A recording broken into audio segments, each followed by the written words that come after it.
ನಮಸ್ತೆ ಫ್ರೆಂಡ್ಸ್, ಮನೋಲ್ಲಾಸ ಚಾನಲ್ಗೆ ಸ್ವಾಗತ. ಹವಾಮಾನ ಲೇವಡಿಯೇ ಸಾಧನೆಯ ಮೆಟ್ಟಿಲು. ಎಷ್ಟೇ ಹವಾಮಾನ ಪಡ್ಕೊಂಡ್ರೂ ನಾವು ಸಾಧಿಸ್ತೀವಿ ಅನ್ನೋದ್ರ ಬಗ್ಗೆ ಒಂದು ಕತೆ ಹೇಳೋಣ. ನೀನೊಬ್ಬ ಟ್ರ್ಯಾಕ್ಟರ್ ಚಾಲಕ, ಬರೀ ರೈತ, ನಿನಗೇನು ಗೊತ್ತು ಫೆರಾರಿಯ ಗತ್ತು ಗಮ್ಮತ್ತು. ನೀನು ಟ್ರ್ಯಾಕ್ಟರ್ ಓಡಿಸಬಲ್ಲೆಯೇ ಹೊರತು ಫೆರಾರಿಯನ್ನು ಸರಿಯಾಗಿ ಡ್ರೈವ್ ಮಾಡುವುದು ಗೊತ್ತಿಲ್ಲ. ವಿಶ್ವಪ್ರಸಿದ್ಧವಾಗಿರುವ ನನ್ನ ಕಂಪನಿಯ ಬೆಸ್ಟ್ ಕಾರುಗಳ ಬಗ್ಗೆ ನೀನು ದೂರು ಹೇಳಬಾರದು. ಇದು ಫೆರಾರಿ ಕಂಪನಿಯ ಒಡೆಯ ಎನ್ಜೋ ಫೆರಾರಿ ಹೇಳಿದ ಮಾತು. ಎದುರಿಗೆ ನಿಂತಿದ್ದ ಫೆರೋಸಿಯ ಲಾಂಬೋರ್ಗಿನಿ ಸುಮ್ಮನೆ ಕೇಳಿಸಿಕೊಳ್ಳುತ್ತಿದ್ದ. ವ್ಯಂಗ್ಯಭರಿತ ಎನ್ಜೋ ಮಾತಿಗೆ ಹೌದು ನಿಜ, ನಾನೊಬ್ಬ ರೈತ ಎಂದಷ್ಟೇ ಫೆರೋಸಿಯ ಪ್ರತಿಕ್ರಿಯಿಸಿದ. ಈ ಫೆರೋಸಿಯ ಮೂಲತಃ ರೈತ, ಮೋಟಾರ್ ಸೈಕಲ್ ರೇಸರ್ ಸಹ ಹೌದು. ಟ್ರ್ಯಾಕ್ಟರ್ಗಳನ್ನು ತಯಾರಿಸುತ್ತಿದ್ದ ಆತನ ಬಿಸಿನೆಸ್ ಯಶಸ್ವಿಯಾಗಿ ಇಟಲಿಯ ಸಿರಿವಂತರ ಪಟ್ಟಿಯಲ್ಲಿ ಸ್ಥಾನ ಪಡೆದಿದ್ದ ಆತ ತನ್ನ ಸುತ್ತಾಟಕ್ಕೆ ಫೆರಾರಿ ಕಾರುಗಳನ್ನು ಬಳಸುತ್ತಿದ್ದ. ಅದು ಒಂದಲ್ಲ ಒಂದು ಕಿರಿಕಿರಿ ಮಾಡುತ್ತಲೇ ಇತ್ತು. ಮೆಕ್ಯಾನಿಕ್ ಸಹ ಆಗಿದ್ದ ಫೆರೋಸಿಯ ಕಾರನ್ನು ರಿಪೇರಿ ಮಾಡಿಕೊಳ್ಳುತ್ತಿದ್ದ. ಫೆರಾರಿ ಕಾರಿನಲ್ಲಿರುವ ಕ್ಲಚ್ ಹಾಗೂ ತನ್ನ ಟ್ರ್ಯಾಕ್ಟರ್ನಲ್ಲಿನ ಕ್ಲಚ್ ಒಂದೇ ರೀತಿ ಇರುವುದು ಅವನ ಅರಿವಿಗೆ ಬಂತು. ತನ್ನ ಬಳಿ ಇರುವ ಎಲ್ಲ ಫೆರಾರಿ ಕಾರುಗಳಿಗೂ ಕ್ಲಚ್ ಸಮಸ್ಯೆ ಇರುವುದು ಅವನಿಗೆ ಅರ್ಥವಾಯಿತು. ಕ್ಲಚ್ ಹೊರತಾಗಿ ಕಾರು ಚೆನ್ನಾಗಿಯೇ ಇತ್ತು. ಪದೇ ಪದೇ ಸರ್ವಿಸ್ ಸೆಂಟರ್ಗೆ ತೆರಳಿ ಕ್ಲಚ್ ಬದಲಾಯಿಸುವುದು, ಸರಿಪಡಿಸುವ ಕೆಲಸ ಮಾಡುವುದು ಬೇಸರವೆನಿಸಿತ್ತು. ಕ್ಲಚ್ ಸಮಸ್ಯೆ ನಿವಾರಣೆಯಾಗದ ಕಾರಣ ಎನ್ಜೋ ಫೆರಾರಿಯನ್ನು ಭೇಟಿಯಾಗಲು ತೀರ್ಮಾನಿಸಿದ. ಸುದೀರ್ಘ ಕಾಲ ಕಾದ. ತುಂಬ ದಿನ ಕಾಯ್ತಾನೆ ಎನ್ಜೋ ಫೆರಾರಿಯನ್ನು ಭೇಟಿ ಆಗಬೇಕು ಅಂತ ಹೇಳ್ಬಿಟ್ಟು ಒಂದಿನ ಫೆರಾರಿ ಭೇಟಿ ಆಗ್ತಾನೆ, ಮಾತಿಗೆ ಸಿಗ್ತಾನೆ. ಟ್ರ್ಯಾಕ್ಟರ್ ಓಡಿಸೋ ನಿನಗೆ ಫೆರಾರಿ ಓಡಿಸೋದು ಗೊತ್ತಿಲ್ಲ ಎಂದು ಎನ್ಜೋ ಫೆರಾರಿ ಮಾಡಿದ ಲೇವಡಿಯನ್ನು ಫೆರೋಸಿಯ ಗಂಭೀರವಾಗಿ ತೆಗೆದುಕೊಂಡ.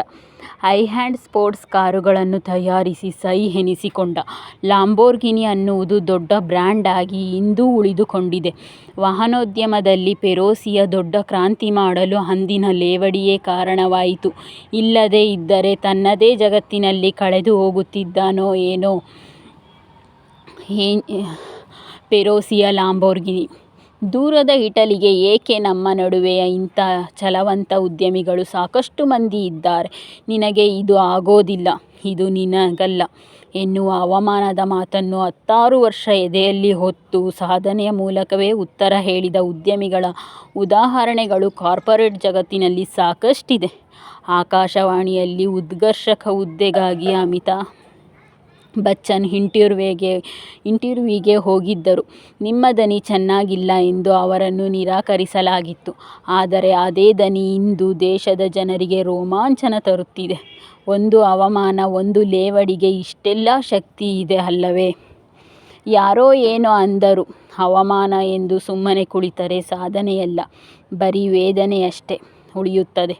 ನೀನು ಕೆಲಸ ಮಾಡುವುದನ್ನು ನಿಲ್ಲಿಸಿದರೆ ಸಾಯುವುದಕ್ಕೆ ಸಿದ್ಧನಾಗುವೆ ಎನ್ನುವ ಫೆರೋಸಿಯ ಲಾಂಬೋರ್ಗಿನಿಯ ಮಾತು ನಿಮಗೆ ಕೈಮಾರ. ಇದೇ ಯಶಸ್ಸಿನ ಮಂತ್ರ. ನೋಡಿದ್ರಲ್ಲ ಫ್ರೆಂಡ್ಸ್, ಇದು ನಾವು ಯಾರೋ ಏನೋ ಅಂತಾರೆ, ನಮ್ಮ ಬಗ್ಗೆ ಲೇವಡಿ ಮಾತಾಡ್ತಾರೆ, ಅವಮಾನ ಮಾಡ್ತಾರೆ ಅಂತ ನಾವು ಸುಮ್ಮನೆ ಕೂತ್ಕೋಬಾರ್ದು.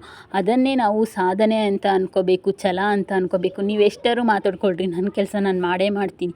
ಯಾರೇ ನಿಮಗೆ ಅವಮಾನ ಮಾಡಿರಲಿ, ಯಾರೇ ನಿಮಗೆ ಅವಮಾನ ಆಗಿರ್ಬೋದು, ತಿರಸ್ಕಾರ ಮಾಡೋದಾಗಿರ್ಬೋದು, ನಿಂದಿಸೋದಾಗಿರ್ಬೋದು, ಏನೇ ಮಾಡಲಿ ಅವರು, ನೀವು ಮಾತ್ರ ಸುಮ್ಮನೆ ಇರಿ. ಆದರೆ ಅವರಿಗೆ ನಿಮ್ಮ ಸಾಧನೆ ಮೂಲಕ ಉತ್ತರ ಕೊಡಬೇಕು. ಇವನು ಕೈಲಿ ಏನೂ ಆಗೋದಿಲ್ಲ ಅಂತ ಅಂದ್ಕೊಂಡಿದ್ವಿ, ಅಬ್ಬಬ್ಬಾ ಎಷ್ಟೆಲ್ಲ ಸಾಧನೆ ಮಾಡಿದಾನಲ್ಲಪ್ಪ ಅನ್ನೋ ರೀತಿ ನೀವು ಬೆಳೆದು ತೋರಿಸ್ಬೇಕು. ಇದೇ ರೀತಿ ಆವತ್ತು ಅವನು ಫೆರೋಸಿಯ ಅವನಿಗೆ ಅವಮಾನ ಮಾಡಲಿಲ್ಲ ಅಂದಿದ್ರೆ, ನೀನೊಬ್ಬ ರೈತನ ಮಗ, ನಿನಗೆ ನನ್ನ ಕಾರಿನ ಗತ್ತು ಗಮ್ಮತ್ತು ಗೊತ್ತಿಲ್ಲ ಅನ್ನೋ ಮಾತನ್ನು ಆಡಿದ್ದಕ್ಕೆ ಇವತ್ತು ಲಾಂಬೋರ್ಗಿನಿ ಅನ್ನೋ ಕಾರು ಮ್ಯಾನುಫ್ಯಾಕ್ಚರ್ ಆಗಿ ಬಿಡುಗಡೆ ಆಗಿದೆ. ಅವತ್ತಿನ ಮಾತನ್ನೇ ಅವನು ಛಲದಿಂದ ತಗೊಂಡು ಇವತ್ತು ತನ್ನ ಒಂದು ಕಾರನ್ನು ಮ್ಯಾನುಫ್ಯಾಕ್ಚರ್ ಮಾಡಿ ಅದನ್ನೇ ದೊಡ್ಡ ಕಂಪನಿಯಾಗಿ ಇಟ್ಕೊಂಡು 4,000 ಜನಕ್ಕೆ 4,000-5,000 ಜನಗಳಿಗೆ ಉದ್ಯೋಗವನ್ನು ಸಹ ಕೊಟ್ಟಿದ್ದಾನೆ.